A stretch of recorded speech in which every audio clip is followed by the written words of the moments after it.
Hello everyone, what's up? Prince15 here with another video review. Today I'm taking a look at LEGO Star Wars set number 75359, 332nd Ahsoka's Clone Trooper Battle Pack from LEGO Star Wars. But before we take a look at the set, let's go ahead and take a look at the box. So here we have the set and everything it does. You know, there's clone troopers, they're blasting away, pew pew pew. That's the wrong laser color, but you know, whatever. I'm not going to be that much of a nerd about it. Yes, I will. It's the wrong laser color. You had one job, LEGO. Anyway, so this is from LEGO Star Wars, as you can tell, because it says LEGO Star Wars right there. For ages 6 and up, of course, that's just suggestion. They have to put that on there. It's set number 75359. As I said, it's the 332nd Ahsoka's Clone Trooper TM Battle Pack. It's 108 pieces. It's a building toy in several different languages. Here are all the minifigures that come with it. You get 4 of them. That's pretty cool. This is part of the Clone Wars 20th anniversary, as in the Clone Wars multimedia project, as in the original micro series and the comics, and it's like just using Clone Wars as an expanded media storytelling purpose, not as in the Clone Wars TV series. Which, of course, was part of the, you know, I think you understand what I'm saying.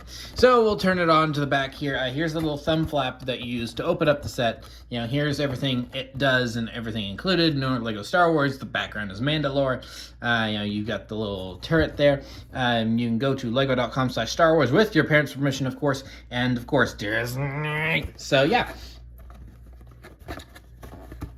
Just try to get that thumb thing back in there so it sits properly. There we are. So, yeah, here we have the 332nd Battle Pack, which is really, really cool. So LEGO must have seen some numbers of people buying the AAT set from a couple years ago that had Ahsoka and one of these guys in it. That they must have seen some numbers that people were buying those and doing some army building, because now they've given us one of these, you know, and a traditional battle pack too. It's not like the larger sized ones that like the 501st Clone Trooper pack that had a walker and some battle droids and you know, speeder and everything. No, it's a traditional smaller battle pack. So I do appreciate them giving us, you know, one of these smaller ones. So we'll go ahead and take a quick look at the minifigures. So these guys are pretty much all identical, except 2 of them get a jetpack, 1 of them does not. But I mean, other than that, they are pretty much identical. So take off the helmet. There you go. You know, just if you have the AAT set that comes with one of these guys, then yeah, you're already familiar with them and how they operate.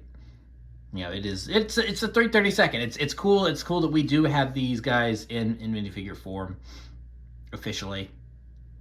And that they came out relatively quickly too, so I do appreciate that. It is, and the fact that, you know, just the fact that we do have these as an existing thing at all, and I dropped them. You could kind of probably, I bet you saw that coming because of the way I was, yeah, because I did that. I will hold on to him a little more firmly now, just firmly grasp it. So yeah, the fact that this is a real thing and not just something that nerdy nerds know because Dave Filoni talked about it on stage once, and they actually got to make that final season and include these things that were, you know, for the longest time just drawings in his notebook. Really cool that we have this. So yeah, really, really cool minifigure. So like I said, 3 of these guys are exactly the same, but the 4th one is not. And that is where I do find this battle pack a little strange.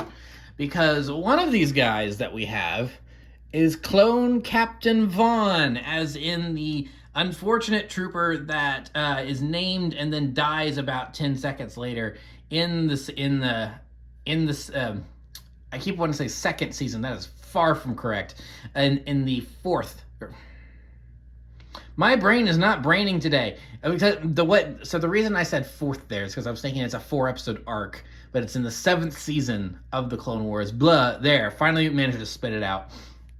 My brain was not cooperating with me. It's like, I know this information, what I'm about to say, what's about to come out of my mouth is incorrect, so why am I saying it? So yeah, so this is a named character. I always find it interesting when they include named characters in battle packs, because a famous example is the Jedi and Clones battle pack that came with Ki-Adi-Mundi and Barriss Offee, and that just decreases the amount of value in a battle pack because there's no reason to collect a whole bunch of them, because now you're going to have multiples of these named characters.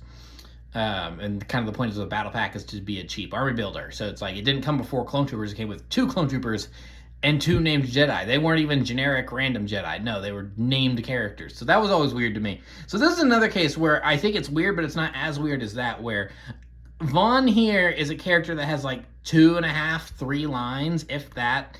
He appears in 1 episode for all of, like a minute and a half, if that, and he dies shortly afterward.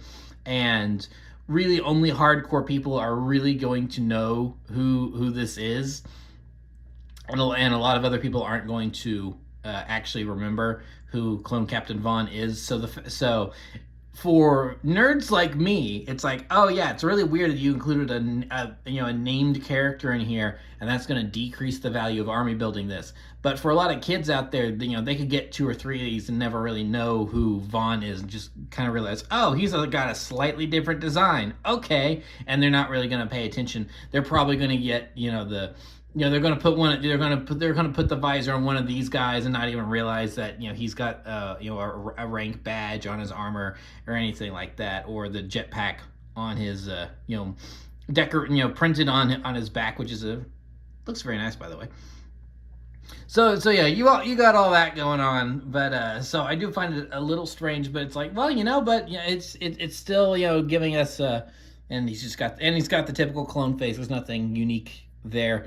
And then the helmet is exactly the same as these other guys as well. It's just you put the visor on it, and then that makes it unique. So yeah, like I said, I find it a little strange that they included him, but I'm not totally against it, because I think it makes sense. It's like, what other set could they maybe put Vaughn in? I don't know. So it's like the fact that they did give us a Vaughn, it's like, because poor guy, like I said, he wasn't on screen very often, but his screen time was used very effectively, because at this point in the show, we're very attached to the clones, so giving any one of them a name and then seeing them die is always going to be immediately painful, because now we're connected to this character.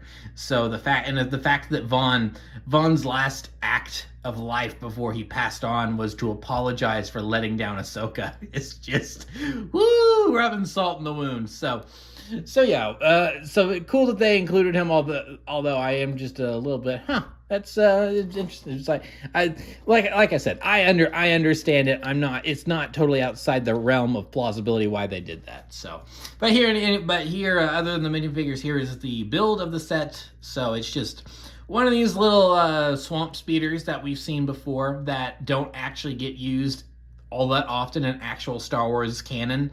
They're like included in the back of shots in very little media, but yet this is like the 4th or 5th version we've gotten of this in a Lego set, which I just find funny.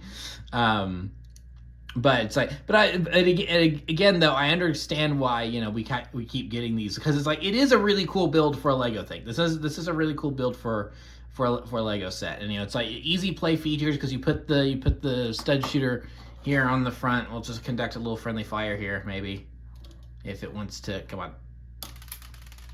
Oh, I totally missed completely. And of course, if you do, I think, can you see it? It ricocheted off the wall and went all the way over there. There we are. So now, if you do happen to lose these, it does come with a whole bunch more, so you can just take this and stick it back in there as such.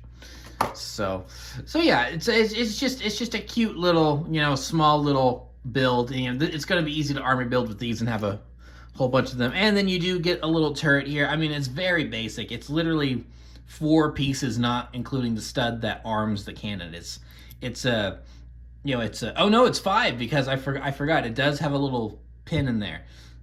So yeah, it's 5 pieces. So it's the little plate, this thing, the pin that it allows the gun to attach, and then the trigger for the stud shooter, and then as a kind of a bonus, it's also got the stud in there. So yeah, it's a battle pack. There's not usually too much to talk about with these. It's just an easy, cheap way to get some on army build some minifigures, and then if you happen to have one already, then you could take your Ahsoka minifigure and add her to it, and she can lead her troops into battle, and you can you can recreate, tongue not working, you can recreate scenes from season 7 of the Clone Wars or the flashbacks from Ahsoka, whichever one you want to go with. So yeah, that's pretty much it for the battle pack. I like it. I think it's cool, but you know, it's going to be easy for me to like something like this because I'm a sucker for Clone Trooper minifigures. There we are. So yeah, that's pretty much going to be it for this review. Please remember to like, comment, subscribe, all that great stuff. Remember to follow me on Twitter and Instagram. Those links are in the description below, and I'll see you guys next time. Thank you so much for watching, and goodbye.